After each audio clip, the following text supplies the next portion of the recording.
Царь Давид написал в Псалме 144 в стихе 18 нечто очень отрадное, просто прекрасное. «Близок Господь ко всем призывающим Его».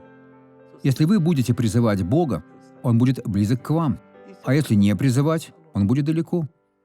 Он открыл истину Давиду, а тот записал ее. Это слово, вдохновленное Святым Духом. И Давид начал призывать Бога, и Бог был с ним. Есть только один нюанс, который мы сейчас узнаем. «Близок Господь ко всем призывающим Его, ко всем призывающим Его в истине». Не призывайте только для вида, мол, Бог, помоги мне, а затем Он ни в чем мне не помог. Вы играете с Богом. Не произносите имени Господа всую. Если вы призываете, призывайте с верой, с провозглашением. «Я получу благословение», и вы будете благословлены. А рука Бога сделает из вас истинное благословение, как и из вашей семьи. Посмотрите на благословленного человека.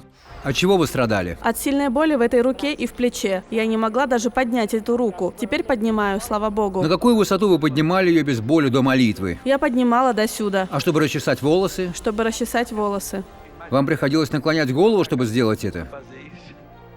Это правда? Теперь поднимите. Это Иисус. Аплодисменты Иисусу. Теперь поднимемся, дорогой Бог. Я сейчас молюсь, простирая руки, желая всем этим людям счастливого Нового года. Я обличаю все зло, что есть в их жизнях, я приказываю ему уйти, убираться во имя Иисуса. А вы скажите «Аминь». Слава Богу!